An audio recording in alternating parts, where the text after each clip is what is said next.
Study কেমন চলতেছে? Sir সব সাবজেক্টেরই কুইজের ডেট দিয়ে দিছে, তো এখন বসে বসে আওলা ঝাওলা পড়া খেয়ে সোজা সাপটা করতেছি। আচ্ছা, একটু দৌড়ঝাঁপ যাচ্ছে না? জি স্যার। কেন মানে এই অল্প সময়ের মধ্যে এত কিছু পড়তে গেলে আসলে মানে সময় তো আসলে কম।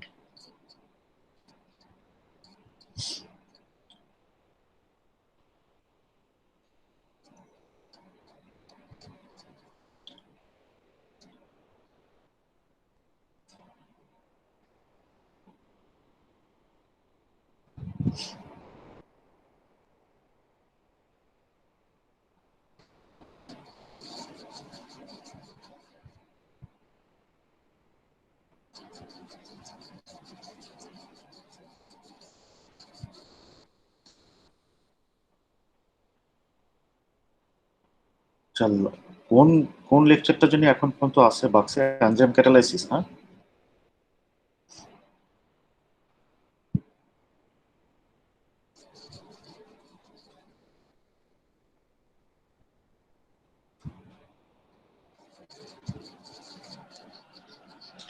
আচ্ছা, পরের লেকচারটা লেকচার 4 এখনো দেওয়া হয়নি। লেকচার 4 পেয়ে যাবা তোমরা কালকে মধ্যে আর কি।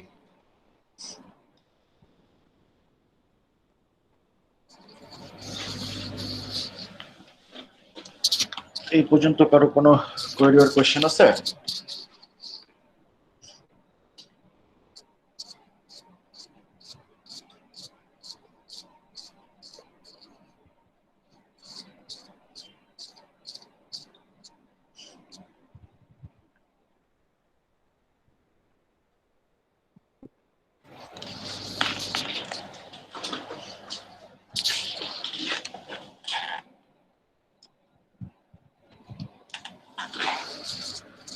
লেকচার 3 পর্যন্ত কি সবাই দেখেছো?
যে কোনো কোয়েশ্চেন থাকলে করতে পারো, অথবা কোনো কিছু নিয়ে ডিসকাস করতে চাইলে করতে পারো।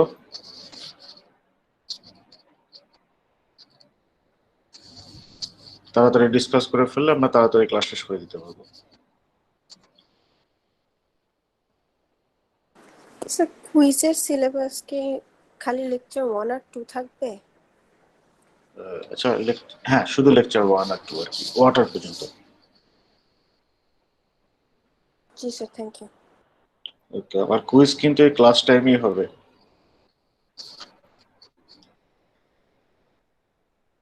ক্লাস টাইম যতক্ষণ ততক্ষণই কুইজের টাইম থাকবে। কুইজ মিস দিলে ভাইবা।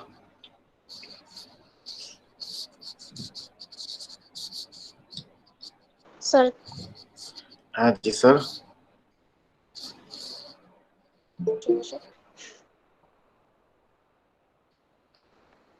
কুইজ নেবেন কিভাবে স্যার? কুইজ বাক্সে। এই টাইমে? স্যার আপনি কি গুগল ফর্ম দিবেন নাকি ডিরেক্ট ডিরেক্ট দিয়ে দিয়ে দিবেন দেবো এভাবে? তোমাদের। জি স্যার, কি ডিরেক্ট দিয়ে? বাক্সে আর কি। তোমাদের বাক্সে কোনো গুগল ফর্ম থাকবে না। বাক্সের যে এক্সাম এক্সাম আছে না, তোমার জি স্যার। সরাসরি ওখানে এক্সাম দিতে হবে আর কি। অ্যাটেম্প কিন্তু দুইবারের বেশি কিন্তু অ্যাটেম্প নিতে পারবে না। আর ধরো প্রথম একটা তারপর মনে হলো চেঞ্জ করতে হবে, শুধু একবারই চেঞ্জ করতে পারবা। কুইজ কবে হবে স্যার? কুইজ হচ্ছে নেক্সট ক্লাসে 20 তারিখ, জুলাই 20। 20 তারিখ। Yeah.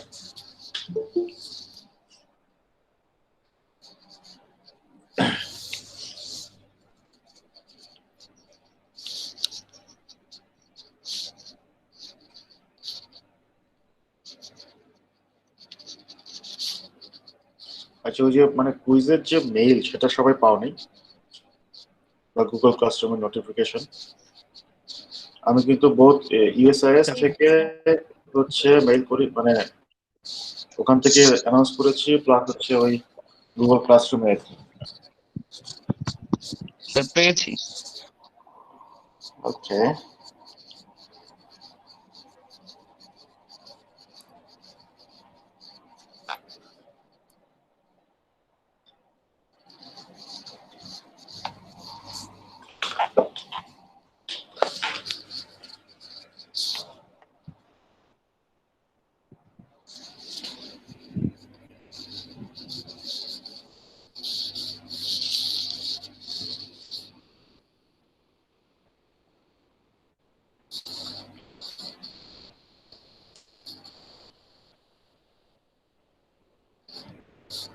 তোমাদের বাকি কোর্সের কুইজ কি শুরু হয়ে গেছে? জি স্যার। স্যার আজকে একটা হবে। মানে তোমরা কুইজ কি বাক্সে দিচ্ছ নাকি ওই যে গুগল ফর্মে দিচ্ছ? একটা দিয়েছিলাম স্যার সেটা গুগল ফর্ম। ওকে, আবির কিছু বলতেছিল নাকি? না স্যার, একটা কুইজ দিয়েছিলাম তো সেটা বাক্সে দিয়েছিলাম, এটা বলতে চাচ্ছিলাম। ওকে, তোমাদের কাছে কোনটা মানে মনে হয়, কমফোর্টেবল মনে হয়, নাকি একই রকম? গুগল ফর্ম না বাক্স? স্যার আপনি যেটা কমফোর্টেবল। আমি এমনি বেশি জিজ্ঞেস করলাম, কমফোর্টেবল, আমি বাক্সেই নিব। হ্যাঁ, আমি বাক্সেই নিব। বাক্সে সুবিধাই বেশি স্যার। বাক্সে হচ্ছে আমাদের জন্য সুবিধা আছে, বাক্সে হচ্ছে রেজাল্ট হচ্ছে রেকর্ড হয়ে থাকে, তো পুরোটাকে একবারই এক্সট্রাক্ট করে নিয়ে আসা যায় আর কি।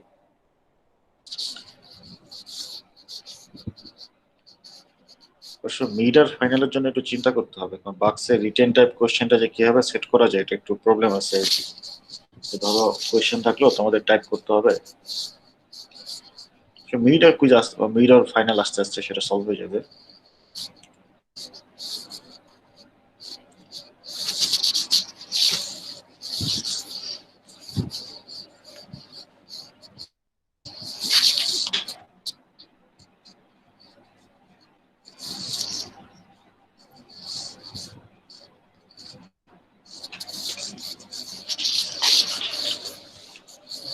যে প্রবলেম থাকলে বলো, আগে আগে ডিসকাশন করে ফেললে আগে আগে ক্লাস শেষ করে দেওয়া যাবে।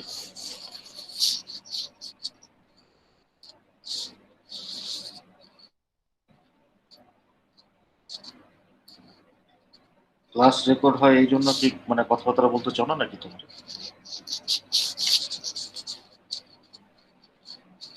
ক্লাস রেকর্ড হয় এই জিনিসটা মাথা থেকে মানে ঝেড়ে ফেলো আর কি, হ্যাঁ, যেমন সিরিয়াস করে করতে না। আমার একটা কোশ্চেন ছিল, পার্সোনাল কোশ্চেন, সেটা হলো গিয়ে হ্যাঁ, বলো বলো। তাপমাত্রা হ্যাঁ, তাপমাত্রা এবং অনুঘটক এটা কি তার রিয়েক্টেন্ট কনস্ট্যান্টের উপর প্রভাব করে স্যার কোন একটা রিয়েকশনে? আচ্ছা, অনুঘটক কি ক্যাটালিস্ট? জি স্যার, ক্যাটালিস্ট এবং টেম্পারেচার। অনুঘটক অফকোর্স করে আর কি। টেম্পারেচার তো ডিরেক্ট হচ্ছে তোমার ইফেক্ট করে। এই যে তোমার বিভিন্ন যে মানে এই যে ধরো এনজাইম সেটা ক্যাটালাইসিস, রিয়েকশন। হ্যাঁ, রিঅ্যাকশন রেট। Yes sir.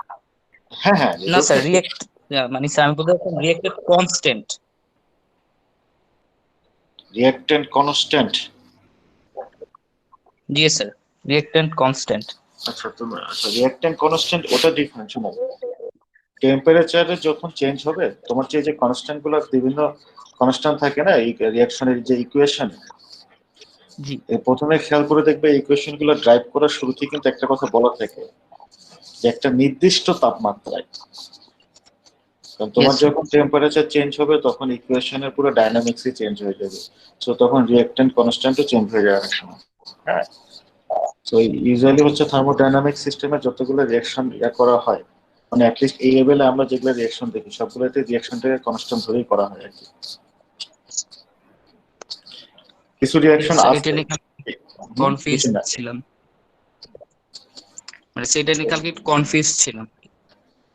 যে না, যেমন ধরো লেকচার 4-এ আমাদের হচ্ছে ইয়ে আছে আর কি, তখন হচ্ছে কিছু লেকচার 4-এ আমাদের হচ্ছে কিছু ইকুয়েশন দেখতে হবে আর কি, এবং প্লাস হচ্ছে এই জিনিসগুলোর যে ইফেক্ট আছে কিনা সেগুলো হচ্ছে লেকচার 4-এ আছে। তখনই দেখবা যে ইকুয়েশন শুরুই করে হচ্ছে, মানে থিওরি শুরু হওয়ার আগেই বলে দেয় যে সব কন্ডিশন গুলো, যেটা একটা নির্দিষ্ট তাপমাত্রার জন্য আর কি।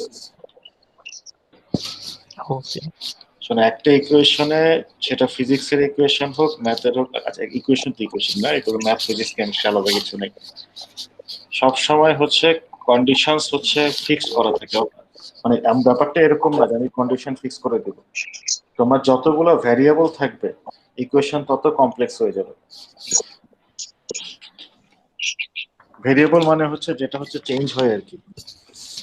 যে কোনো ইকুয়েশনে যত বেশি ভ্যারিয়েবলস থাকবে ইকুয়েশন তত কমপ্লেক্স হতে থাকবে আর কি।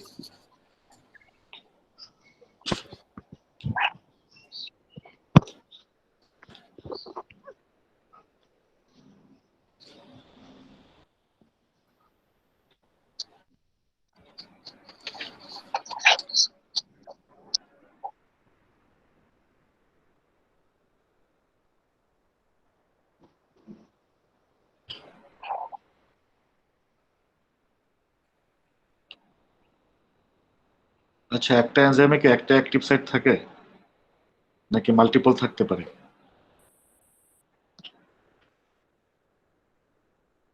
একটাই তো থাকার কথা স্যার। না, মানে একটাও থাকে, মাল্টিপলও থাকতে পারে। একটা এনজাইমে একটা অ্যাক্টিভ সাইট থাকবে এমন কোনো কথা নেই, মানে একটাও থাকতে পারে, মাল্টিপলও থাকতে পারে ডিপেন্ডিং। আচ্ছা, অ্যাক্টিভ, এই যে অ্যাক্টিভ সাইড এনজাইম বা সাবস্ট্রেট বাইন্ড করে কোথায়? অ্যাক্টিভ সাইডে না? ইয়েস এই স্যার। এবং এনজাইমের কাজ কি? ক্যাটালাইসিস করা। তা ক্যাটালাইটিক সাইটটাও হচ্ছে অ্যাক্টিভ সাইডেই থাকে। এই বাইন্ডিং সাইড আর ক্যাটালাইটিক সাইড সাইড কি সেম নাকি সেম না?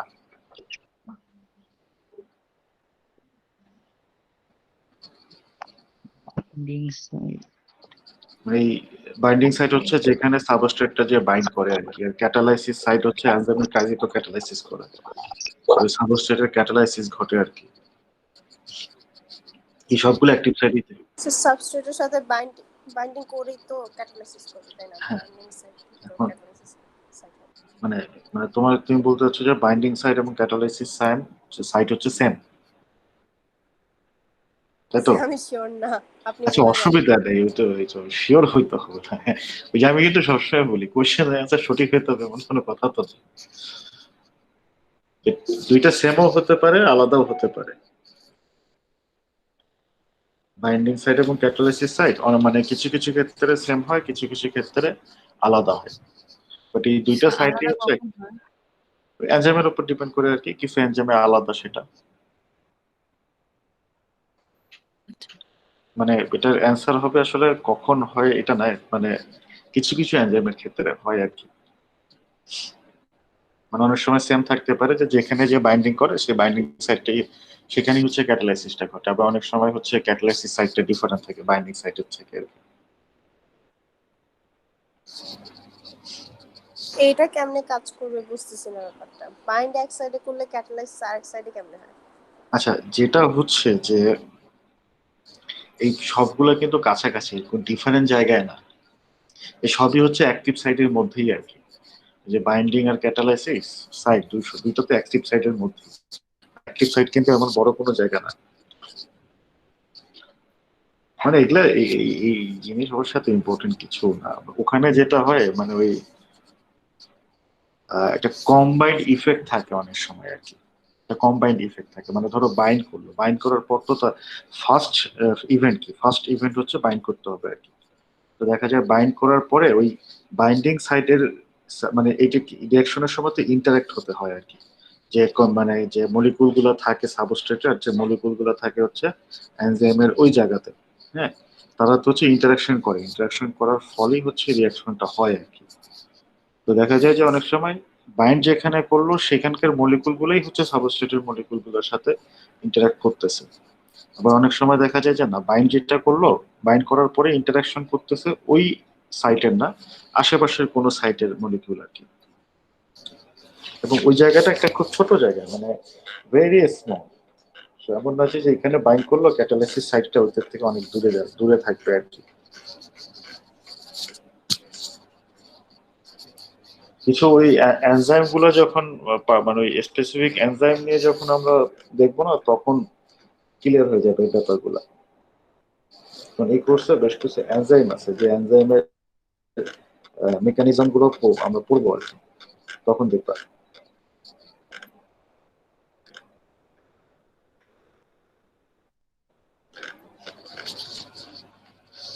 মানে এখন আমরা যেগুলো পড়তেছি এগুলো হচ্ছে বেসিক্স, এগুলো হচ্ছে কাইনেটিক্স এর জিনিস।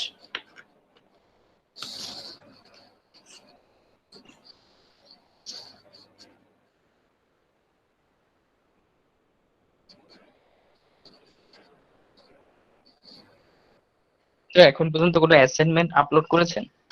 না, এখন পর্যন্ত করিনি। অ্যাসাইনমেন্ট মেবি আমি 2টা দিব আর কি, মোস্ট প্রবলি। হ্যাঁ, সর্বসাকুল্যে 2টা অ্যাসাইনমেন্টই দেওয়ার প্ল্যান আমার। বেশি দিতেও পারি, বলা যায় না। মানে স্যার এই কোর্সের জন্য 2টা অ্যাসাইনমেন্ট? হ্যাঁ, 2টা মিনিমাম আর কি, বেশিও হতে পারে। Sir 10 marks or 20 marks? অ্যাসাইনমেন্টের টোটাল থাকবে 20 মার্কস।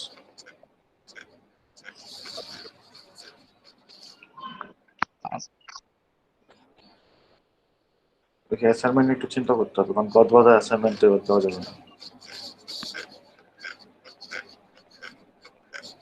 আর এই দল বেঁধে একই অ্যাসাইনমেন্ট দিলে কিন্তু সমস্যা আছে।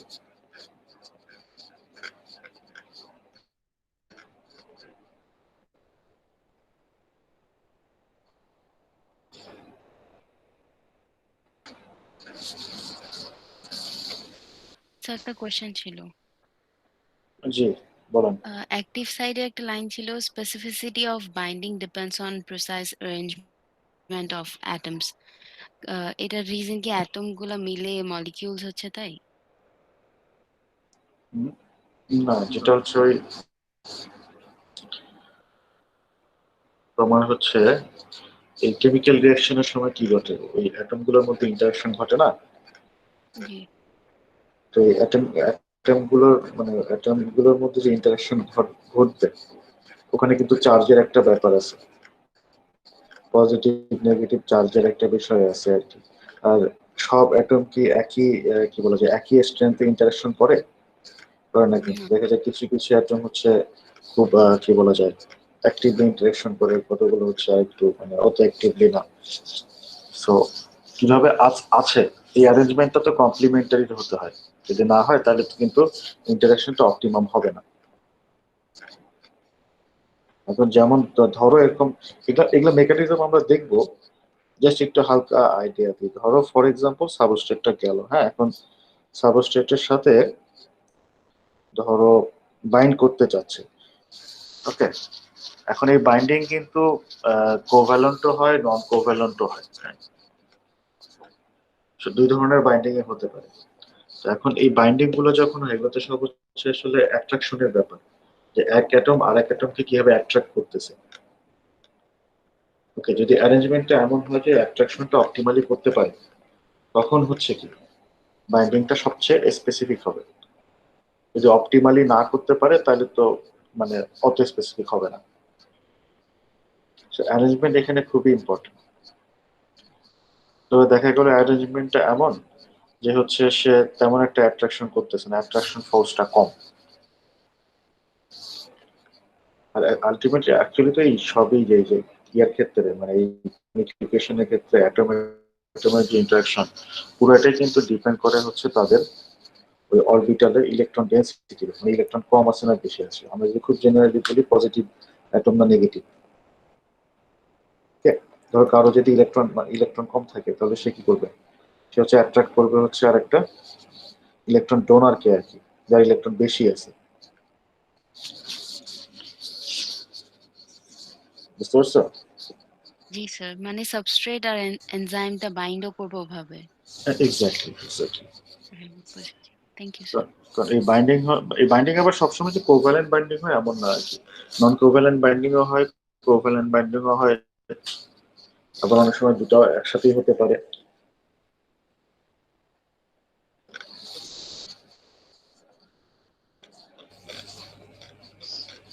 ওটা একটা মাইক্রো, মানে এনজাইমের যে অ্যাক্টিভ সাইট থাকে এটা একটা মাইক্রো এনভায়রনমেন্ট প্রোভাইড করে আর কি, এবং ওখানে কিন্তু সব সব ঘটনাগুলো একসাথে ঘটতেছে। একজন মানে এক অ্যাটম বাইন্ড করতেছে একজনের সাথে, আরেক অ্যাটমের সাথে, অথবা মানে আমরা যে কেমিক্যাল বন্ড বলি, একটা নতুন বন্ড ফর্ম করতেছে, এট দ্য সেম টাইম আরেকটা বন্ড হয়তো বা ভাঙতেছে। সবগুলো মানে এট এ টাইম ঘটতে থাকে আর কি।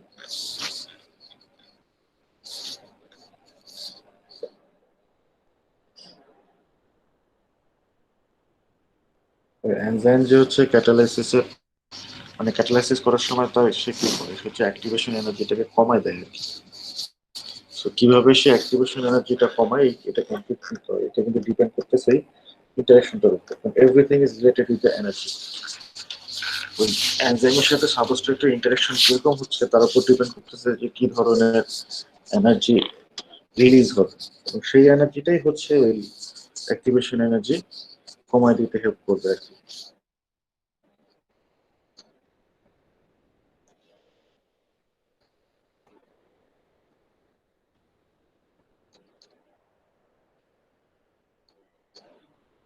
তোমাদের এই যে লেকচার 3 ছিল না যে হাউ এনজাইমস অ্যাকচুয়ালি ওয়ার্ক, এই দুইটা স্লাইডে আসলে আলোচনা করা হয়েছে কি নিয়ে, ওই এনার্জি নিয়েই কিন্তু, যে এনজাইমেটিক রিঅ্যাকশনের সময় এনজাইম যে ক্যাটালাইসিস করে তার জন্য আসলে এনার্জি দরকার হয়। এনার্জি সোর্সটা কি, এনার্জিগুলো কোথা থেকে আসে। কোভ্যালেন্ট বন্ডগুলো ব্রেক হয়ে এনার্জি রিলিজ করে। এটা একটা সোর্স, আরো সোর্স আছে, কোভ্যালেন্ট ইন্টারাকশন হয়, এটা একটা সোর্স। তারপরে হচ্ছে নন কোভ্যালেন্ট ইন্টারাকশন হয়। ওকে, মেইনলি তিনটা সোর্স থেকে আসে আর কি। একটা হচ্ছে কোভ্যালেন্ট বন্ডগুলো হচ্ছে অ্যারেঞ্জমেন্ট ঘটে, রিঅ্যারেঞ্জমেন্ট মানে যেটা তুমি বললে আর কি, কোভ্যালেন্ট বন্ড ভাঙতেছে, নতুন কোভ্যালেন্ট বন্ড তৈরি হচ্ছে, তাদের মধ্যে রিঅ্যারেঞ্জমেন্ট হচ্ছে। ওকে, আরেকটা সোর্স হচ্ছে কোভ্যালেন্ট ইন্টারাকশন, আর ফাইনালি হচ্ছে নন কোভ্যালেন্ট ইন্টারাকশন। এই তিনটাই হচ্ছে সোর্সের মধ্যে মেজর সোর্স হচ্ছে নন কোভ্যালেন্ট ইন্টারাকশন। এখন এই দুইটার মধ্যে অনেক সময় একটু কনফিউশন লেগে যায় যে কোভ্যালেন্ট রিঅ্যারেঞ্জমেন্ট আর হচ্ছে কোভ্যালেন্ট ইন্টারাকশন, দুটার মধ্যে পার্থক্য কি। কোভ্যালেন্ট ইন্টারাকশন হবে ডিরেক্ট এনজাইম আর সাবস্ট্রেটের মধ্যে যেই কোভ্যালেন্ট ইন্টারাকশনটা হচ্ছে সেটা, ঠিক আছে। আর কোভ্যালেন্ট আর রিঅ্যারেঞ্জমেন্ট বলতে না, এটা হচ্ছে উইদিন সাবস্ট্রেটের মধ্যেও কোভ্যালেন্ট মানে কোভ্যালেন্ট বন্ডের হচ্ছে রিঅ্যারেঞ্জমেন্ট ঘটে আর কি। যে এক জায়গায় ছিল বন্ড ভেঙে সাবস্ট্রেটের মধ্যে আরেক জায়গায়, এই সেম কাজটা হচ্ছে এনজাইমের মধ্যেও ঘটে। এটা হচ্ছে রিঅ্যারেঞ্জমেন্ট আর কি। এর সাথে ডিফারেন্ট কিছু এনার্জি রিলিজ করে। ওকে, কোভ্যালেন্ট ইন্টারাকশন হয় হচ্ছে এনজাইম আর সাবস্ট্রেটের মধ্যে, মানে এই কোভ্যালেন্ট ইন্টারাকশন রেফার করে হচ্ছে এনজাইম আর সাবস্ট্রেটের মধ্যে যে কোভ্যালেন্ট ইন্টারাকশনটা হচ্ছে সেটা। আর রিঅ্যারেঞ্জমেন্ট হচ্ছে ওই উইদিন ধরো সাবস্ট্রেটের মধ্যেই হচ্ছে যে ওই বন্ডের হচ্ছে রিঅ্যারেঞ্জমেন্ট হয়, হয়তো বা এক জায়গায় ছিল ওইখানে বন্ড ভেঙে আরেক জায়গায় বন্ড তৈরি হলো।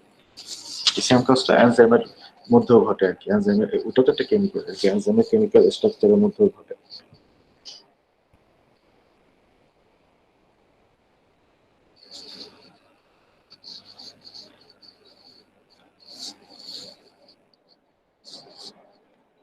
ও সেটা তো লেকচার 3 কিন্তু কুইজে নাই, কুইজে হচ্ছে লেকচার 1 আর 2।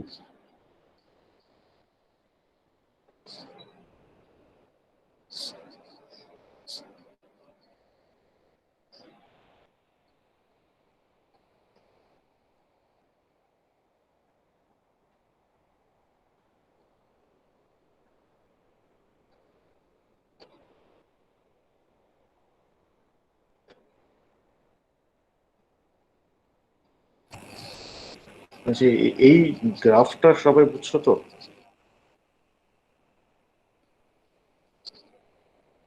এই গ্রাফটা নিয়ে কারো কোনো কনফিউশন আছে? এটা নিয়ে অনেক সময় অনেকে একটু কনফিউজ হয়ে যায় আর কি, এই গ্রাফটা যে আসলে কি বোঝাচ্ছে।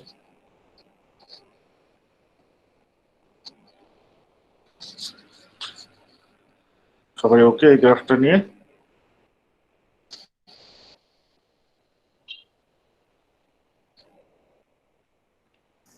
জি স্যার।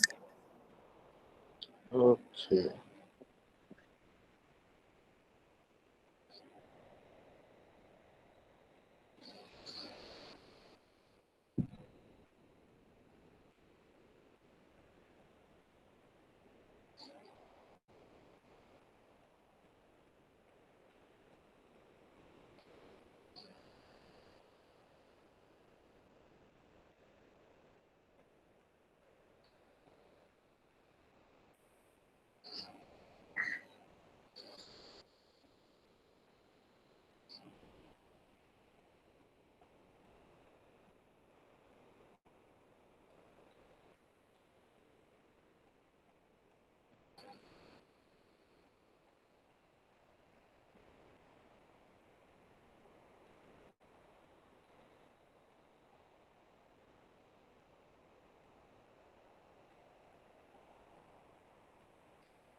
আচ্ছা, তোমাদেরকে আর 5 মিনিট সময় দিলাম, ওকে? এর মধ্যে কারো কোনো কোয়েরি টোয়েরি না থাকলে আমরা ক্লাস শেষ করে দেবো আজকে।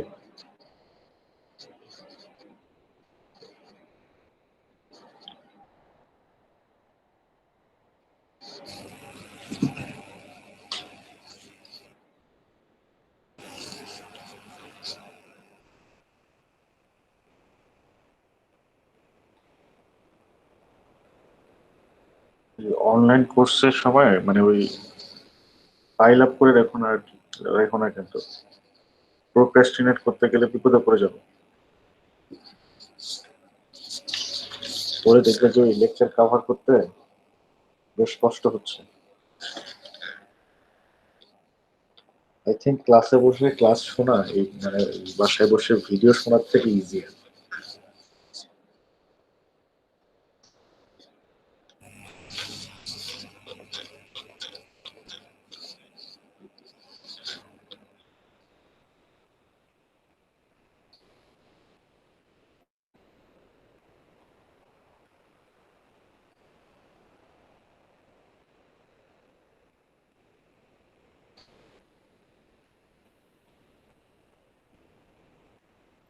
স্যার কি যে একটা সমস্যা, সেম ডেটে দুইটা ক্লাস পড়ে সেম টাইমে।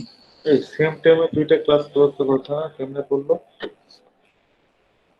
ওইটা স্যার মানে স্যার আকাশ স্যারের স্লটটা ছিল অন্য দিন, তো হুম। উনি এটা মানে আজকে আপনার সেম টাইমে সেম ক্লাসে নিয়ে আসছে। তো এখন কি করার, দুইটা ক্লাস তো অ্যাটেন্ড করা যায় না একসাথে, ঠিক আছে?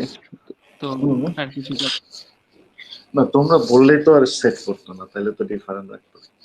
না স্যার।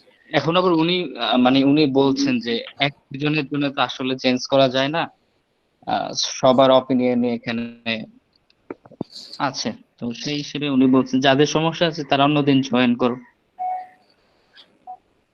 না, নর্মালি যেটা হচ্ছে তোমাদের যদি ক্লাস টাইম ক্লাস করে তাই আসলে না ক্লাস চেঞ্জ করা যায় না আর কি। বিপদ আছে তাহলে। না স্যার, আমরা তো আসলে স্যার ক্লাস শিডিউল দেখি আসি, তো ক্লাস টাইম চেঞ্জ করলে আসলে অতটা মনে থাকে না। কারণ ক্লাস শিডিউল দেখতে দেখতে অভ্যস্ত, ওইটা দেখি ক্লাসে আসা হয়। অবশ্য কি এই যে ধরো ইয়ে কি বলে এই অনলাইন সেশন তো অ্যাটেন্ড করা ম্যান্ডেটরি না আর কি। হ্যাঁ তো যেটা তোমরা বলবা যে এখন ধরো ধরো তুমি ক্লাসে আসলে এসে আসলে তোমার কোনো কোয়েরিজ নেই, শুধু শুধু তো আসলে ক্লাস নষ্ট, টাইম নষ্ট হবে। তোমরা হচ্ছে হ্যাঁ দেখবা ভিডিও লেকচার গুলো অ্যাটলিস্ট দেখবা। আমি যেটা বলি তোমাদেরকে, তোমরা আমি আই ডোন্ট নো তুমি এটা করো কিনা, ভিডিও লেকচার গুলো দেখবা। হ্যাঁ, দেখার সময় হচ্ছে তোমাদের যে কোশ্চেন বা কোয়েরি থাকবে এগুলো সব লিখে রাখবা, নাহলে এগুলো কখনোই মনে থাকবে না। ঠিক আছে, মানে অ্যাটলিস্ট আমার কোনোদিনও মনে থাকে না। ধরো আমি এখন একটা জিনিস পড়তেছি, পড়ার সময় যে কোশ্চেন গুলো আমার মাথায় আসে, এই কিছুক্ষণের পরে আমি এগুলো সব ভুলে যাই। ঠিক আছে, এরপর যদি আমাকে জিজ্ঞেস করা হয় যে কি কোশ্চেন ছিল, আমি বলতে পারবো না, কারণ আমি ভুলে গেছি। বেটার তোমরা সেগুলো দেখবা, দেখে কোশ্চেন গুলো নোট করে রাখবা। এরপরে হচ্ছে সেশন তো সপ্তাহে 2টা। ঠিক আছে, তোমাদের যে সেশনের সময় হয় সেই সেশনে এসে কোশ্চেন গুলো করবা আর কি। এই অনলাইন সেশন গুলো কিন্তু, এই জন্য কিন্তু অনলাইনের এটাকে আমরা এক্সামও বলতেছি, মানে ক্লাসও বলি না, আমরা বেশিরভাগ সময় বলি যে অনলাইন সেশন। ঠিক আছে, মানে ইউটিলাইজ করতে হবে। তো পড়ার সময় একটু খাতা কলম নিয়ে বসতে হয়, নাহলে না পড়ালেখা ভালো হয় না। তো তুমি রিভাইন্ড যদি করে কন্টিনিউ, হ্যাঁ ভিডিও স্যার রিভাইন্ড করে দেখতে দেখতে এক একটা ভিডিও স্যার 1 আওয়ারের বেশি লেগে যায়। আচ্ছা, যেটা করবা তোমরা হচ্ছে, শুধু যদি ভিডিওটা দেখে জিনিস বুঝে ফেলতে চাও, ইটস ইম্পসিবল, এভাবে কখনো হয় না আর কি। তোমাদের কাছে তো ম্যাটেরিয়ালটা আছে, সবাই তো কন্টেন্টটা মানে ওই লেকচার নোট বলো আর যাই বলো সেটা তো আপলোড করেই দেয় ম্যাটেরিয়ালটা। তোমরা হচ্ছে জি ম্যাটেরিয়ালটা ওপেন করো, ঠিক আছে, ভিডিওটা অন করো, শোনো। ঠিক আছে, পুরো ভিডিও একবারে শুনতে হবে এমন কোনো কথা আছে? পজ করো, ঠিক আছে, তারপর আবার শোনো, আবার পজ করো। কিন্তু যখন তোমার সামনে যেন ওই যে ইয়েটা থাকে, তোমার হচ্ছে ওই স্লাইডটা থাকে, ঠিক আছে, পাওয়ার পয়েন্ট স্লাইড, মানে পাওয়ার পয়েন্ট হোক পিডিএফ হোক হতে পারে, ম্যাটেরিয়ালটা থাকে, তুমি হচ্ছে শুনতে থাকবে আর ম্যাটেরিয়ালটা হচ্ছে দেখতে থাকবে। মানে শুধু ধরো তুমি যদি কমপ্লিটলি তোমার ইয়া থাকে যে না আমি ভিডিওটা দেখতে থাকবো, কিছুক্ষণ পর না কনসেন্ট্রেশন লুজ করে ফেলবা। Exactly sir. তো এইটা হবে এই জিনিস। এখন এই জিনিস এই মানে এটা থেকে বাঁচার একমাত্র উপায় হচ্ছে দুইটা নিয়ে একসাথে বসো। পুরো ভিডিও একসাথে শুনতে গেলে ওইখান থেকে মানে স্টাফ আর কি, ম্যাটেরিয়ালটা সামনে থাকা উচিত।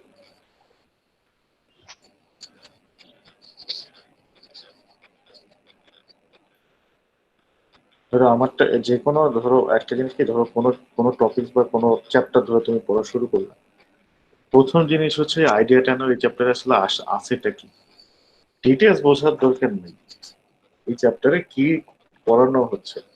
ঠিক আছে, এইটা একটা আইডিয়া রাখা উচিত। আর এই আইডিয়া নেওয়ার একটা উপায় হচ্ছে যে তুমি হচ্ছে ভিডিও শোনার আগে আগে হচ্ছে তুমি এই তোমার ম্যাটেরিয়ালটা ওপেন করো, ওপেন করে জাস্ট এক ঝলক দেখো যে কি কি টপিক এখানে আছে, বোঝার দরকার নেই। ওকে, যেমন ধরো আছে যে এই যে ধরো এরকম লেকচার, এটার লেকচার 3-তে আছে কি আছে, সেগুলো উঠে গেছি, ক্লোজ করে দিচ্ছি। আচ্ছা, ধরো লেকচার 3-তে আছে কি, যে এই এনজাইমের এই কোর্সে যে থার্মোডাইনামিক্স এর ল আছে, তারপরে হচ্ছে কি কি ফ্রি এনার্জি আছে, ট্রানজিয়েন্ট স্টেট আছে, আবার কি কি জানি আছে যে এনজাইম কিভাবে কাজ করে, বাইন্ডিং এনার্জি, এই টপিক গুলো আছে। আমার বোঝার দরকার নেই কি কি এটা কি, যে বাইন্ডিং এনার্জিকে আমি জানি না, ঠিক আছে, বাট আমার মাথায় অ্যাটলিস্ট আমি এক ঝলক দেখে আমার মাথায় ঢুকছে যে ঠিক আছে বাইন্ডিং এনার্জি নামে কিছু একটা জিনিস আছে আর কি, ফ্রি এনার্জি নামক কিছু একটা লেকচারে আছে। এই ধারণাটা মাথায় থাকলে যখন তুমি লেকচারটা শুনবা, ওকে, তখন দেখবা যে একটু ক্যাচ করাটা ইজি হয়।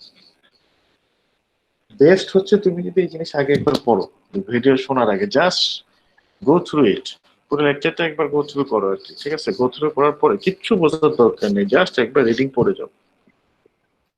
ঠিক আছে, জাস্ট একবার রিডিং পড়ো, তারপরে হচ্ছে তুমি ভিডিওটা মানে লেকচারটা শোনা শুরু করো, এবং ম্যাটেরিয়াল যেন তোমার চোখের সামনে থাকে।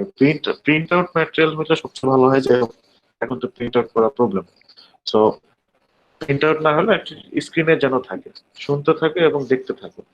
ওকে, পজ দাও। ঠিক আছে, ধরো তুমি মিস করে ফেললা মানে 1-2 লাইন মিস করে ফেললা, পজ দাও, ওই 1-2 লাইনে রিমাইন্ড করো, রিমাইন্ড করে শোনো। ইয়াতে নোট রেখে দাও। তোমার যে ক্লাসে তো আমরা নোট নেই না, সেরকম হচ্ছে পাওয়ার পয়েন্ট স্লাইডের মধ্যেই নোট রাখো। নোট লেখার তো জায়গাই আছে স্লাইডের মধ্যে। তা তোমার যদি এখানে টাইপ করে নোট নিতে কষ্ট হয়, খাতায় লেখো। whichever you feel comfortable.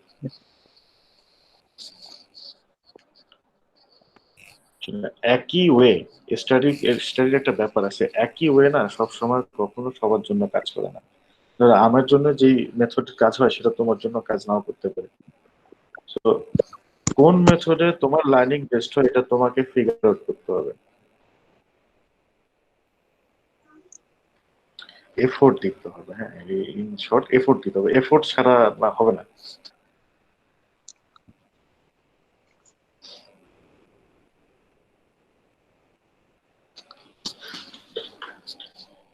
আচ্ছা, যাই হোক, কারো যদি আর কোনো কোয়েরি আর কোশ্চেন না থাকে তাহলে আমরা আজকে ক্লাসটা শেষ করে দিই নাকি? নেক্সট ক্লাসে তো কুইজ না? হ্যাঁ, নেক্সট ক্লাসে কুইজ। স্যার প্রথম কুইজে কি MCQ fill in the blank one word এর মধ্যেই থাকবে? এই ফিল ইন দ্য ব্ল্যাঙ্কস না দিব না আমি, এমসিকিউ ট্রু ফলস এই টাইপের আর কি। Okay sir. আচ্ছা, সব কোশ্চেন কি আমরা স্লাইডের মধ্যেই পাবো না বইটই কোনো কিছু পড়া লাগবে সব কোশ্চেন আনসার করতে? স্লাইডেই পাবা, কুইজের কোশ্চেন তো এখানেই পাবা আর কি। Okay sir. অ্যাসাইনমেন্টের টপিকস বাইরে থেকে দেওয়ার সম্ভাবনা বেশি, কিন্তু হচ্ছে অ্যাটলিস্ট মানে এক্সামের কোশ্চেন কখনো ইয়ার বাইরে থেকে আসবে না, লেকচারের বাইরে থেকে আসবে না। Okay sir. অ্যাসাইনমেন্টের জন্য গুগল করা লাগবে। হ্যাঁ, অ্যাসাইনমেন্টটা তো একটু গুগল করতেই হয়। আপনি ফার্স্ট 1-1 একটা অ্যাড্রেস বলেছিলেন, কি যেন মাইক্রোবায়োলজি সব পাওয়া যায়, ওই অ্যাড্রেসটা আমার মনে নেই স্যার, কি যেন ছিল ওটা? এরকম কোনো অ্যাড্রেস আমি বলছিলাম নাকি? কেটে বলছিলাম? বলছিলেন স্যার, এখানে তুমি মাইক্রোবায়োলজি সব জিনিস পাবা। বলছিলাম এভাবে আমি ভুলে গেছি কোনটার কথা বলছিলাম। ইনফরমেশন তো সেটা- আছে, ইনফরমেশন তো গুগল করলে পাওয়া যায় আর কি। এই গুগল করার অভ্যাস না একটু বাড়াতে হবে আর কি। হ্যাঁ, কারণ যেটা হচ্ছে যে তোমার information, every information is there. এখন যুগ চেঞ্জ হয়ে যাচ্ছে, ইনফরমেশন কিন্তু অ্যাভেলেবল। সেই ইনফরমেশনটা কিভাবে আমাদেরকে হারভেস্ট করতে হবে এটা একটা প্র্যাকটিসের দরকার আছে। ধরো পড়তে পড়তে দেখলে একটা ওয়ার্ড, হ্যাঁ ওয়ার্ডের মানে বুঝতেছো না, জাস্ট গুগল ইট, এই ওয়ার্ডের মানে কি। ইউ হ্যাভ দ্য মানে গুগল আছে, জাস্ট ওয়ার্ডের মানটা দেখে নাও। আমি কিন্তু প্রচুর গুগল করি আর কি, প্রচুর। স্যার এটার একটা প্রবলেমও আছে স্যার, আমি এটার এক্সাম্পল স্যার। আমার স্যার পড়তে গিয়ে স্যার আমি যখন পরীক্ষার রাতে পড়ি তখন বা তার আগেই পড়ি স্যার, তখন নতুন নতুন ওয়ার্ড দিলে আমি গুগল করে তখন মানে এই টপিকস বাদে আমি অন্য টপিকসে চলে যাই, তখন দেখি স্যার পড়া কমপ্লিট করতে পারি না। না, ইটস ওকে, না না, সমস্যা নেই, সেলফ কন্ট্রোল একটা ব্যাপার আছে তো। আর শোনো, আরেকটা জিনিস কি, এখন ধরো যেটা হচ্ছে তোমরা করো আমি জানি, এটা আমিও লাইফে, কিন্তু আমি একটু কম করছি, ট্রাস্ট মি। ধরো তুমি হচ্ছে পরীক্ষার আগের রাতে পড়তে বসলা, ওই জিনিস পুরোপুরি বোঝা হয়েছে ভেরি ডিফিকাল্ট বা খুবই ডিফিকাল্ট। একবার এক জিনিস পরে বুঝে যাবে, যদি তুমি বুঝতে পারো that's great, really great. But খুব কম মানুষজনই এটা পারে যে একবারই পরে বুঝে ফেলবে।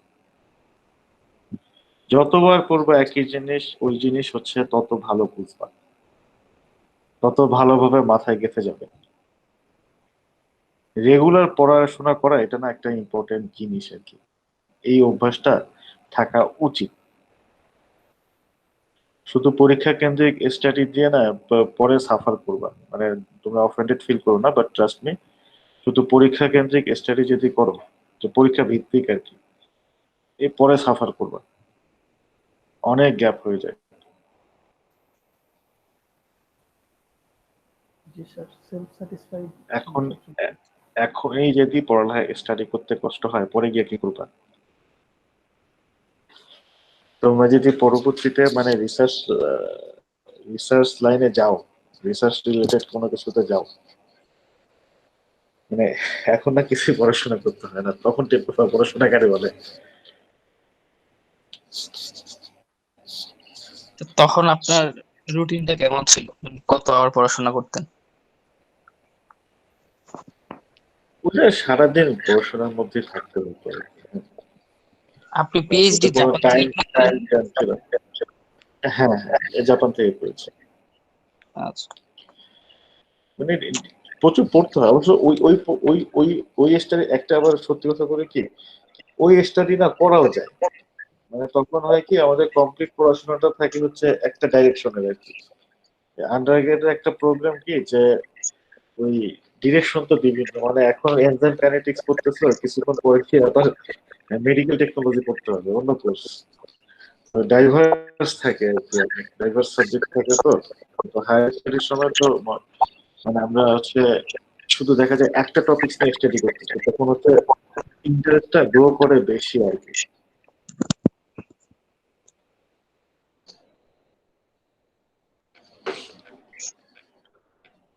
রেগুলার পড়তে হবে, রেগুলার পড়ার অভ্যাসটা একটু আনো, আরে সমস্যা নেই। স্যার একটা ভালো কোশ্চেন, এক্সাক্ট কি স্যার 3:30 থেকে কুইজ শুরু হবে না একটু ডিলে করবেন? না, 3:30 থেকে শুরু হবে, দিলে হলে সর্বোচ্চ 5 মিনিটস। মানে সবাই আসার পর স্টার্ট করবেন না? দেখি কি অবস্থা। এখন সবাইকে শোন, ওই যে বললাম আমি ওয়েট করতে পারি কিছুক্ষণ আর কি, হ্যাঁ 5 মিনিট 10 মিনিট। সবাই যদি দেরি করে তাহলে তো বিপদ, টুকে রাখবো হ্যাঁ দেখে দেরি করে আসতেছি, আর নোট নেন আমার কাছে কিন্তু আসতে থাকবে যে জয়েন করতেছে ক্লাস। যেটা হচ্ছে আমি শুধু ক্লাস টাইমে পরীক্ষা দিতে হবে, within the class time, class hour. Sir time কতটুকু? 5টা পর্যন্ত? না 5টা পর্যন্ত মনে হয় না দেবো, যে কোয়েশ্চেন আমি করবো it should hardly take 30 minute. 30 মিনিটে 1 মিনিট বেশি এক্সাম দিতে লাগবে না, তারপর আমি বেশি সময় দিব। ওকে, 1 আওয়ারের মতো দিব আর কি। 2 এক্সাম দিতে 1 ঘন্টার 1 মিনিট, মানে আধা ঘন্টার 1 মিনিট বেশিও লাগবে না।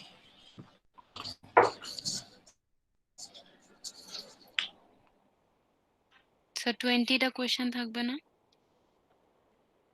হ্যাঁ ওরকম প্ল্যান, সবই এমসিকিউ ট্রু ফার্স্ট টাইপের, এর বাইরে কিছু থাকবে না। ওই ফিল ইন দ্য গ্যাপস থাকবে না, এই টাইপের সিস্টেমে ফিল ইন দ্য গ্যাপস দেওয়া খুব ডিফিকাল্ট।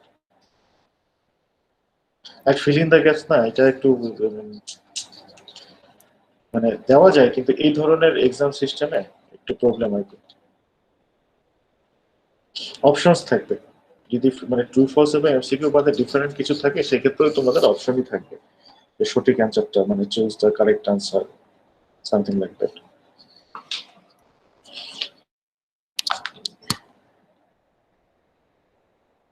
প্রবলেম কি, আপনি তো ইনভিজিলেটর হিসেবে থাকতেছেন। না আমি ইনভিজিলেটর থাকলেও মানে একটা এক্সাম হলে কি কি হয় এবং কি কি হতে পারে, একটা অনলাইন এক্সাম দেওয়ার সময় তোমরা কি কি করতে পারো, কিভাবে করতে পারো, এগুলো সবই আমি জানি।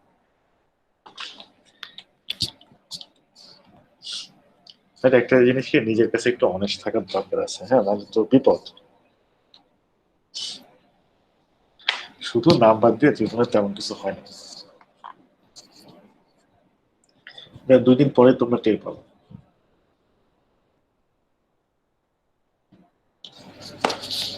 সো পড়াশোনা করতে হবে এবং পড়াশোনাটা একটু সিনসিয়ারলি করতে হবে।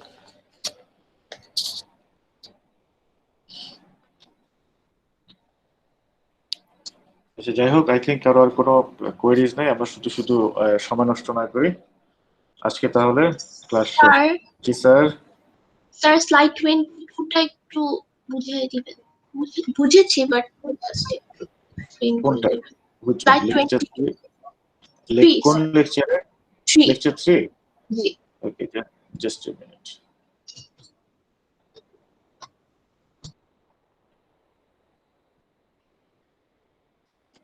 Slide number 20. স্যার 22 আচ্ছা আচ্ছা, এখানে ধরো তোমার পার্টিকুলার প্রবলেম কোন জায়গাতে? স্যার এটা শুনি আর কি, তাহলে আমার বেসিক্যালি জন্য factors contributing to the binding energy, মানে না, বাইন্ডিং এনার্জি। আচ্ছা আমি বুঝতে পেরেছি তোমার কন্ট্রিবিউশনটা। না, এগুলা কিন্তু ওই ফ্যাক্টর গুলো না যেগুলো হচ্ছে বাইন্ডিং এনার্জিকে কন্ট্রিবিউট করে, এগুলা হচ্ছে ওই ফ্যাক্টর গুলো যেগুলো হচ্ছে অ্যাক্টিভেশন এনার্জিতে কন্ট্রিবিউট করে। ওকে মানে যেটা হয় কি যে এই যে আমরা অ্যাক্টিভেশন এনার্জির কথা বলি না, যে অ্যাক্টিভেশন এই পরিমাণ এনার্জি না দিলে একটা রিঅ্যাকশন শুরু হয় না। শুরু হয় না। এই এনার্জিটা আসলে কোথায় কিসের জন্য লাগে, খরচটা কোথায় লাগে, কেন আমাদের অ্যাক্টিভেশন এনার্জির দরকারটা কি? যে বলতেছি যে একটা রিঅ্যাকশনের এই পরিমাণ এনার্জি দরকার শুরু হওয়ার জন্য, আরেকটা রিঅ্যাকশনের এই পরিমাণ দরকার, এই এনার্জিটা কি কাজে লাগে? Why this energy is necessary? এই এনার্জিটাকে আমরা অ্যাক্টিভেশন এনার্জি বলতেছি। বাট এই এনার্জিটা আসলে কাজটা কি, দরকার কেন এই এনার্জি? এই এনার্জিটা হচ্ছে এই যে ফ্যাক্টর গুলো আছে না, এই জিনিসগুলো করতে হচ্ছে এই এনার্জিটা কাজে লাগে। কি কি এনার্জি? যেমন ধরো একটা রিঅ্যাকশন হতে গেলে কি কি হতে হবে, শুরু হওয়ার আগে, ঠিক আছে? যেমন ধরো ফর এক্সাম্পল, যে সহজ যে শুরু করি, তার সলভেশন শেল, ঠিক আছে? এখন অনেক সময় হয় কি, যে যদি মলিকুলটা হাইড্রোফোবিক হয় এবং সে যদি ওয়াটারে থাকে, তখন ওই হাইড্রোফোবিক মলিকুলের চারিদিকে একটা হচ্ছে সলভেশন লেয়ার তৈরি হয়, রাইট? যে ওয়াটার মলিকুল তো ওই হাইড্রোফোবিক মলিকুলটাকে ঘিরে ধরে আর কি। এখন রিঅ্যাকশন হতে গেলে তো এই সলভেশন লেয়ারটা হচ্ছে কি হতে হবে, এই সলভেশন লেয়ারটাকে হচ্ছে রিমুভ হতে হবে, নাহলে আসলে রিঅ্যাকশন করবে কেমন? এখন মলিকুলের চারিদিকে পানি হচ্ছে ঘিরে ধরে আছে, এই রিঅ্যাকশন করবে কিভাবে? রিঅ্যাকশন করতে গেলে this water molecules need to be get out from that. এখন এই কাজটা করতে গেলে এখন পানি কি ওয়াটার মলিকুল কি এমনি এমনি ওখান থেকে সরে যাবে তো না, তার জন্য একটা এনার্জি দিতে হবে।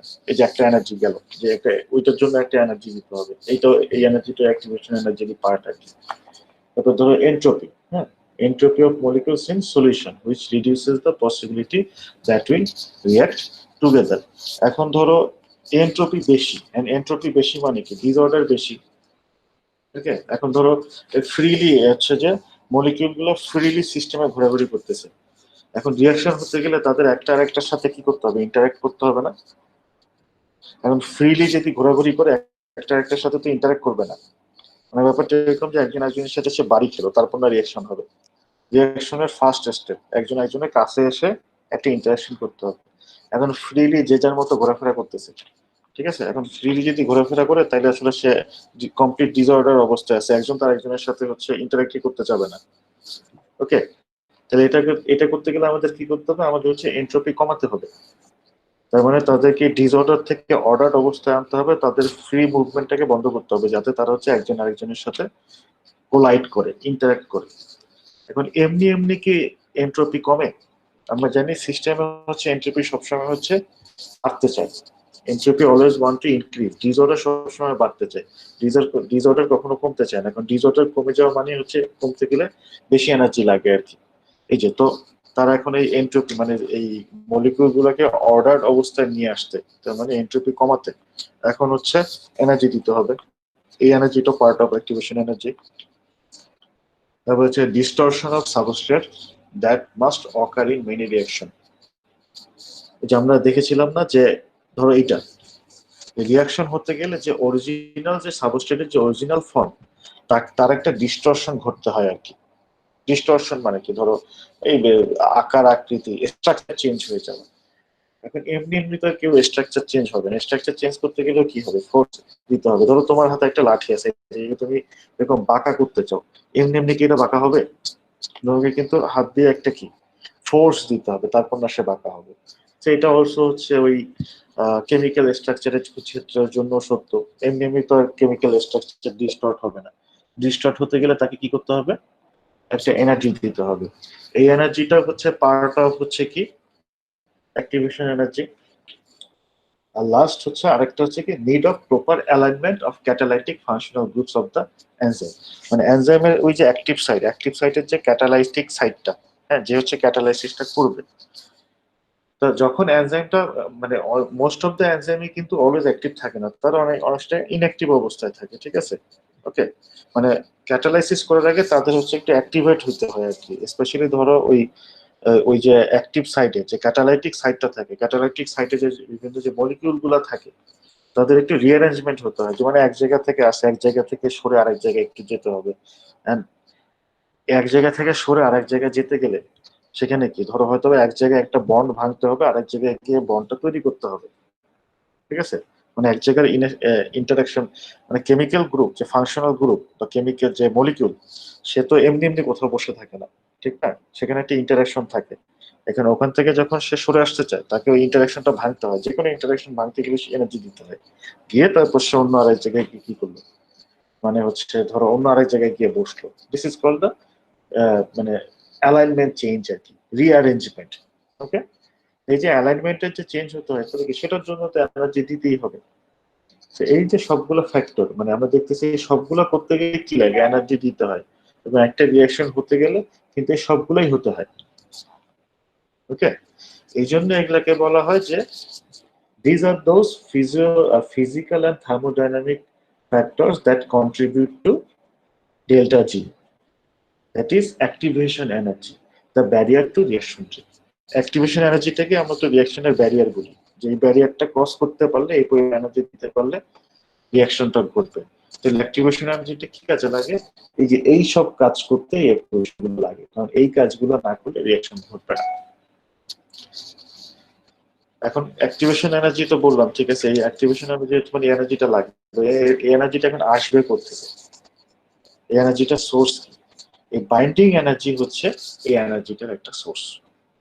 ঠিক আছে, এই বাইন্ডিং এনার্জি হচ্ছে এনার্জিটা সোর্স, মানে অ্যাক্টিভেশন এনার্জি মানে কি, তার যে এনার্জিটা লাগবে এই এনার্জিটা আসে থেকে, আসে হচ্ছে বাইন্ডিং এনার্জি থেকে। তো এনজাইম আর সাবস্ট্রেটের ইন্টারঅ্যাকশনের ফলে যে এনার্জিটা রিলিজ হয় সে হচ্ছে এই অ্যাক্টিভেশন এনার্জিটাকে, মানে এই অ্যাক্টিভেশন এনার্জিটা সাপ্লাই দেয়। এইভাবেই কিন্তু এনজাইম হচ্ছে রিঅ্যাকশনের স্পিড আপ করে, কারণ এনজাইম হেল্প করতেছে ওই রিঅ্যাকশনটা হওয়ার জন্য যে মানে এনার্জিটা দরকার সেই এনার্জিটা সাপ্লাই করতে। কারণ এনজাইম যখন সাবস্ট্রেটের সাথে রিঅ্যাকশন করতেছে, বাইন্ডিং এনার্জি, যে এনার্জি রিলিজ হচ্ছে সেটা কিন্তু আমরা বাইন্ডিং এনার্জি বলি। এই বাইন্ডিং এনার্জি হচ্ছে সেই অ্যাক্টিভেশন এনার্জিটা দিচ্ছে, মানে বাইন্ডিং এনার্জি হচ্ছে এই কাজগুলো করতে হেল্প করতেছে। বুঝতে পারছো? Yes sir. হ্যাঁ জি স্যার। না স্যার, বুঝছি স্যার, সেটা বললাম। ওকে, স্যার তো স্লাইডটা দেখো। হ্যাঁ জি স্যার। স্যার স্লাইড 17 এর যে গ্রাফটা, ওখানে তো জাস্ট বলেছে যে with catalyst reaction rate is faster and without catalyst reaction rate is slower. এতটুকুই তো। স্লোয়ার, হ্যাঁ একটু কি, মানে এনজাইম ইউজ করার আসলে উদ্দেশ্য আমাদের কি, জাস্ট রিঅ্যাকশনটাকে ফাস্ট করা। রেটটা ফাস্ট রিঅ্যাকশন ফাস্ট করতে পারলে কি আমরা হচ্ছে, রিঅ্যাকশন ফাস্ট করতে পারলে হচ্ছে আমরা হচ্ছে বেশি প্রোডাক্ট পাবো, তাড়াতাড়ি প্রোডাক্ট পাবো, হ্যাঁ ইজিলি প্রোডাক্ট পাবো, কম এনার্জি দিয়ে প্রোডাক্ট পাবো। এখন ধরো এই যে রিঅ্যাকশন, হ্যাঁ রিঅ্যাকশন করার সময় যে কোনো রিঅ্যাকশন যদি হতে চায় সেখানে ধরো এনজাইম আছে কি নাই সেটা ভুলে যাও।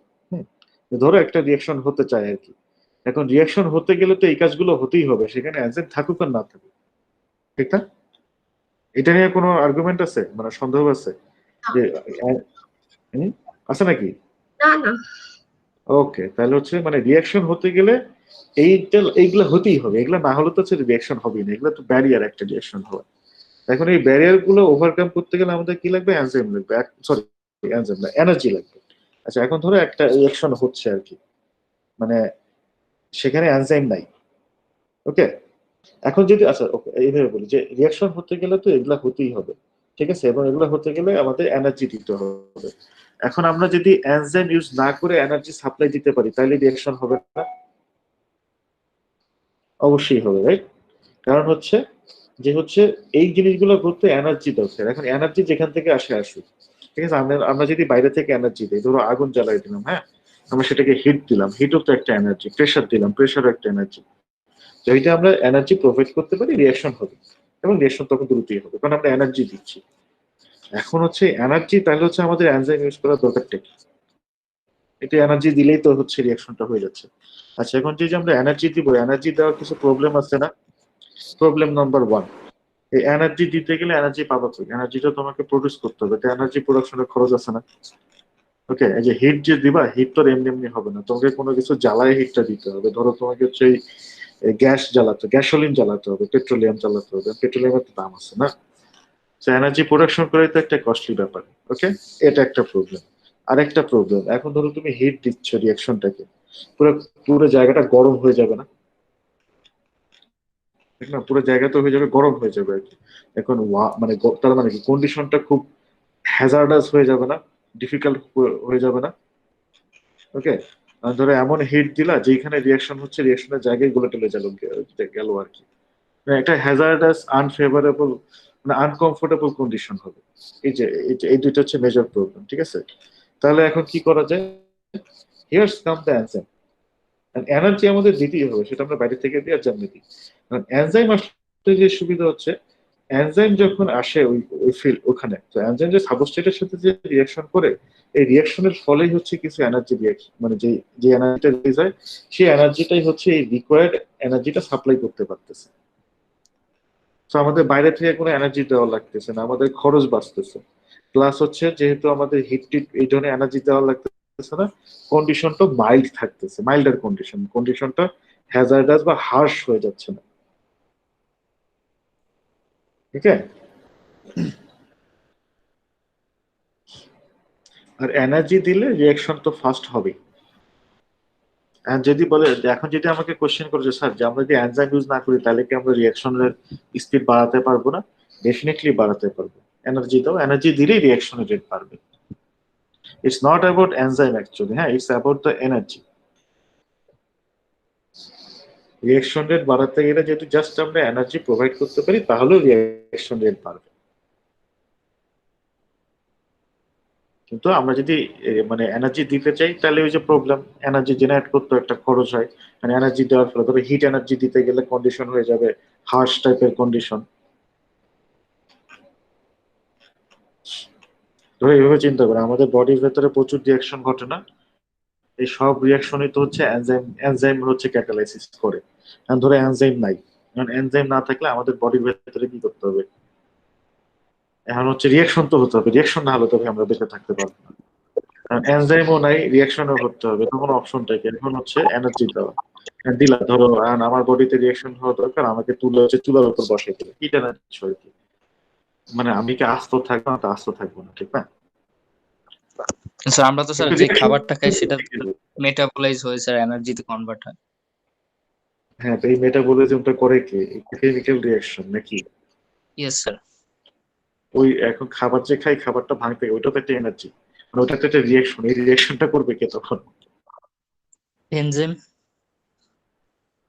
এই তো, মানে এনজাইম ছাড়া তো করা সম্ভব। এনজাইম ছাড়া হচ্ছে তোমার কি করতে হবে? যে হিট দিতে হবে, মানে হিট দিলে ভাই আমরা তো আস্ত থাকবো না, জ্বলে পুরো ছারখার হয়ে যাবে, ইয়েস। ঠিক না? এই জন্য হিয়ার কাউন্ট এনার্জি।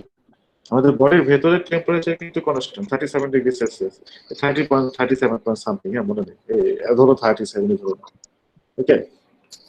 কিন্তু আমাদের বডির ভেতরে যে রিঅ্যাকশন ঘটতেছে এগুলো কি 37ই ঘটে নাকি সব রিঅ্যাকশন? অফকোর্স না। না অনেক রিঅ্যাকশনের রিকোয়ারমেন্ট হচ্ছে আরো বেশি, মানে 37 ডিগ্রি সেলসিয়াসে যে এনার্জি থাকে, অনেক রিঅ্যাকশনের রিকোয়ারমেন্ট হচ্ছে এর থেকে বেশি এনার্জি। ঠিক আছে, এনজাইম এখানে তার রোলটা প্লে করতেছে, they provide the required energy. Got ইট।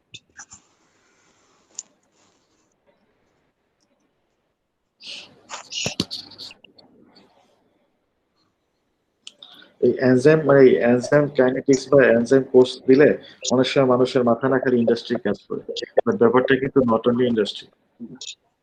আমাদের বডির ভেতরে তো ভাই হাজারটা এনজাইম আছে, বেসিক তো সেম এনজাইমের, মানে মেকানিজম বা মানে বেসিক তো সেম ভাই এনজাইম। সেটা এখন তুমি এনজাইম হচ্ছে ইন্ডাস্ট্রিতে ইউজ করো, এটা হচ্ছে এনজাইম আমাদের বডির ভেতরে কাজ করে, জিনিস তো একই, মানে বেসিক মেকানিজমস তো সেম।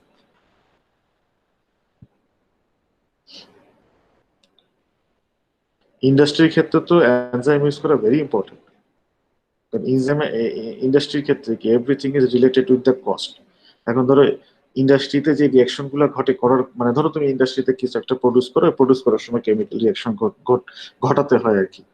ডেফিনেটলি তুমি হচ্ছে বাইরে থেকে এনার্জি দিয়ে হচ্ছে হিট এনার্জি বা বাইরে থেকে এনার্জি দিয়ে তুমি রিয়াকশন ডেফিনেটলি করতে পারবে। ধরো হিট এনার্জি দিয়ে তুমি রিয়াকশন তো অবশ্যই করতে পারবে, কিন্তু কেন তুমি হিট এনার্জি ইউজ করবা না, করতে চাবা না? কারণ এই হিট এনার্জি জেনারেট করতে তোমার খরচ হবে, এটা তোমার প্রোডাকশন কস্ট বাড়ায় দিবে। তারপর হচ্ছে যে তোমার হচ্ছে এখন অনেক বেশি হিট দিতে গেলে, একে তো অনেক বেশি হিট প্রডিউস করা খুব বেশি কষ্ট, এবং আরেকটা জিনিস হচ্ছে অনেক বেশি হিট দিতে চাও, তোমার তো পুরো ইন্ডাস্ট্রি দেখা যাবে ইন্ডাস্ট্রি মেশিনারিজই গলে গেছে। হ্যাঁ, ইন্ডাস্ট্রিতে যারা আমার প্রোডাক্টটাও তো স্যার নষ্ট হয়ে যাওয়ার সম্ভাবনা থাকে যদি আমি এক্সট্রিম হিট দিই। এক্স্যাক্টলি প্রোডাক্ট নষ্ট হয়ে যাবে, প্রোডাক্ট পরিষেবা থেকে পুরো নষ্ট হয়ে যাবে আর কি। এক্স্যাক্টলি। সো সো তাহলে মানে কি, তাহলে ওখানে আমাদের ডেফিনেটলি বাইরে থেকে এনার্জি মানে সাপ্লাই দেওয়া খুবই প্রবলেমেটিক। বাট আমরা যদি এনজাইম ইউজ করতে পারি ইটস অলসো প্রবলেম। হ্যাঁ, এনজাইম কিন্তু টাকা লাগে, কিন্তু টোটাল খরচটা এনজাইম ইউজ করলে কম হবে। আর সিচুয়েশনও তো মাইন্ডার হলো, হ্যাঁ ওই যে দেখা গেলো আমাদের প্রোডাক্ট নষ্ট হচ্ছে না হাই হিটের কারণে, আমাদের মেশিনারিজ নষ্ট হচ্ছে না। কি বলতেছিল আবির? স্যার ফুড মাইক্রোবায়োলজিতে কি এই টাইপের কিছু পড়ানো হয়? ফুড মাইক্রোবায়োলজি সিলেবাসটা আমি জানি, একটু দেখতে হবে যে। ও আচ্ছা, আমি ভাবছিলাম হয়তো আপনি কখনো নিয়েছিলেন সেটা সেজন্য আজ করেছেন। ফুড মাইক্রোবায়োলজি আমি আসলে নিইনি, কিন্তু ফুড মাইক্রোবায়োলজিতে মোর কনসার্ন হচ্ছে মাইক্রোবায়োলজিক্যাল কনটেক্সটে। ধরো রিপিটেড জিনিস পড়ে এত বিভিন্ন কোর্সে লাভ আছে, এনজাইম তো এই কোর্সে শিখতেছি, আরেক কোর্সে গিয়ে যদি এনজাইমই পড়ো তাহলে রিপিটেশন করে লাভ কি? আবার তারপর আপনি যেটা বললেন যে ফুড ইন্ডাস্ট্রিতে এনজাইমের ব্যবহার, এটা তো স্যার একটা মানে স্যার ইম্পর্টেন্ট কথা না যে এটাও তো আমাদের কনসার্ন থাকতে হবে। হ্যাঁ আচ্ছা, ধরো ওইখানে তুমি না ফুড ইন্ডাস্ট্রি মাইক্রোবায়োলজিক্যাল এনজাইমের ইউজ শিখতেছো, এন্ড এনজাইমের বেসিক শেখানোর জন্য তো আরেকটা কোর্স আছে। ওই কোর্সে এনজাইমের যদি বেসিক শেখানো হয় তাহলে দুইটা ডিফারেন্ট কোর্স থেকে লাভটা কি? We should avoid. শোনা, এই আন্ডারগ্রেডের কোর্সগুলোর একটা প্রবলেম, এটা মোটামুটি অনেক জায়গাতে আছে, যে রিপিটেশন থাকে। Repetition should be avoided. তাহলে এতগুলো কোর্স করে লাভটা কি? এটা তো আমি যে পর্যন্ত রিপিটেশন আছে হয়ে গেছে। না, রিপিটেশন হয়, হ্যাঁ কিছু রিপিটেশন আসে, তো যত রিপিটেশন হচ্ছে ইয়া করা যায়, কমানো যায়, সেটা হচ্ছে তত ভালো। এটা সময়ের অপচয়, রিসোর্সের অপচয় রিপিটেশন করে। এখন কিছু সার্টেন রিপিটেশন একটু চলেই আসে আর কি, হ্যাঁ, কিন্তু রিপিটেশন যত কমানো যায় তত ভালো। বাট স্যার কোর্স গুলো তো স্যার একটা আরেকটার সাথে ইন্টারলিঙ্কড, তো রিপিটেশন তো স্যার একটু দেয়াই লাগে। না, ওইটাও মানে মিনিমাম রিপিটেশন, বেশি রিপিটেশন থাকা জি, উচিত না। যেটা হচ্ছে কি বর্তমান যে সিলেবাস, এই সিলেবাসে একটা প্রবলেম এটা আছে, এটা আমরাও জানি। এই জন্য হচ্ছে সিলেবাস কিন্তু আমরা অলরেডি মডিফাই করে ফেলেছি। আপনার কিন্তু যেটা হচ্ছে এই সিলেবাস আমরা এখন মডিফাই করলেই আমরা না সিলেবাস থেকে পড়ানো শুরু করতে পারি না, কারণ ইউজিসির অনুমতি লাগে। কিন্তু আমরা সিলেবাস চেঞ্জ করতে চাইলে ইউজিসির অনুমতি লাগে। একটা জিনিস দেখলাম আমি স্যার ইউজিসির ওয়েবসাইটে গিয়ে, যে ব্র্যাক ইউনিভার্সিটিতে স্যার মানে ওয়েবসাইটে গিয়ে ওখানে দেখলাম যে বি ফার্মের পাশে লিখে ছিল আপডেটেড, মানে স্যার ওটা ছাড়া আর কোনোটায় স্যার আপডেটেড এই কথা দেখলাম না স্যার। আচ্ছা, বি ফার্মের হিসাব আলাদা, হ্যাঁ। ফার্মেসি কিন্তু বাংলাদেশের সব ভার্সিটিতে হচ্ছে 6 মাস করে, 6 মান্থ সেমিস্টার, নট 4 মান্থ। কারণ বি ফার্মের সবকিছু না কন্ট্রোল হয় হচ্ছে ইয়া থেকে, তোমার হচ্ছে বাংলাদেশ ফার্মাসি কাউন্সিলের যে রুলস এন্ড রেগুলেশন, প্রত্যেকটা ইউনিভার্সিটি মানতে বাধ্য। ওকে, তাদের হিসাবটা একটু ডিফারেন্ট।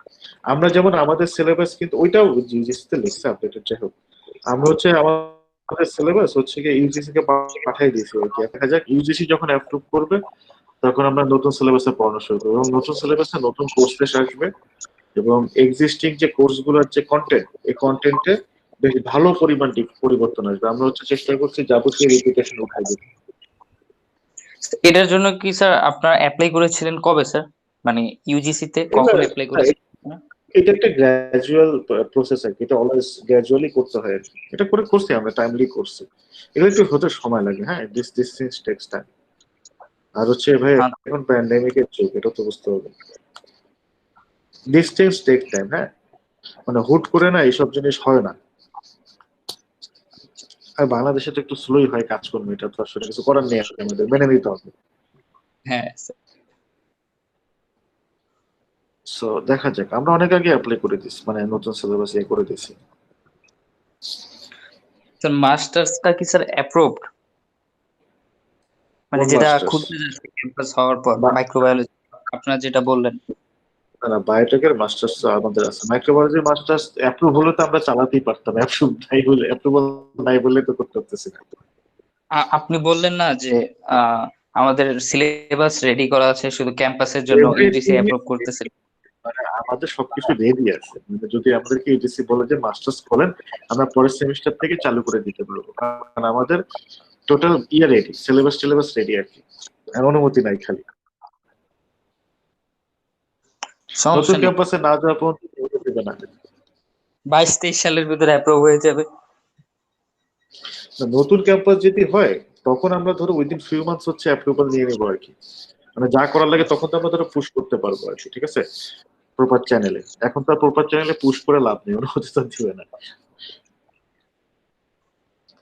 নতুন ক্যাম্পাসে গেলে এই মাইক্রোবায়োলজির মাস্টার্স চালু করতে খুব একটা সময় লাগবে না, কি মাস্টার্স তো দরকার, হ্যাঁ এটা necessary actually, G sir. But কি আর করা, কপাল।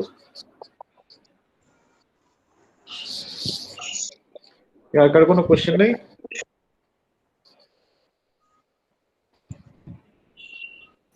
না স্যার। যখন হচ্ছে এইসব পড়তে থাকবা তখন যেটা করবা কি, মানে যে মানে আমরা যখন কোনো কিছু পড়ি এগুলা না তোমার সাথে তোমার আশেপাশের সাথে রিলেট করার চেষ্টা করবে। গদ বাঁধা স্টাইলে পড়াশোনা করে তো লাভ নেই, হ্যাঁ তোমাকে একটু আমাদের আসলে স্টাডির উদ্দেশ্য কি, আমাদের শুধু কি নলেজ গেইন করা, নলেজ গেইন করার সাথে সাথে হচ্ছে আরেকটা যে বলে না চিন্তার উৎকর্ষতা সাধন করা, নাকি তিনি বলে না আমাদের হচ্ছে নিজেদের যে চিন্তা করার ক্ষমতা এইটাও কিন্তু বাড়ানো, এটা একটু লার্নিং এর একটা উদ্দেশ্য। যে ধরো কোনো কিছু যখন পড়লা তখন হচ্ছে একদম চিন্তা করবা যে আমাদের বডির ভেতরে কি হচ্ছে, যে আমাদের আশেপাশের পরিবেশ, সারাউন্ডিং সবকিছুর সাথে তুমি যে জিনিসটা শিখতেছো সেটা একটা রিলেট করার চেষ্টা করবা, তখন দেখবে কি জিনিসগুলো বোঝাটাও খুব ইজি হয়ে যায়। ওকে, তারপর হচ্ছে এই জিনিসগুলো না মনেও থাকে অনেকক্ষণ। কনটেক্সট বেসিস লার্নিং অনেকদিন মনে থাকে, যখন তুমি রিলেট করতে পারবে তোমার সারাউন্ডিং সাথে তখন দেখবো ইন্টারেস্ট মানে অনেক বেশি ইন্টারেস্টিং লাগতেছে।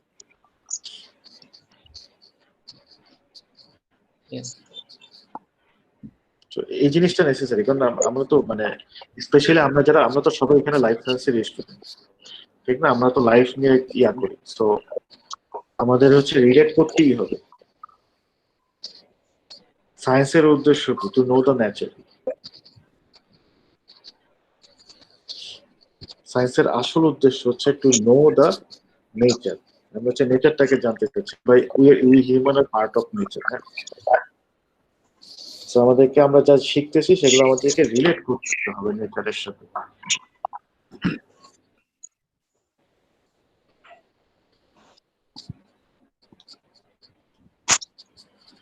ওকে, টাইম আপ। আর যদি কোয়েরিজ না থাকে তাহলে নেক্সট ক্লাসে দেখা হবে। নেক্সট ক্লাসে সত্যি দেখা হবে। ভালো থাকো।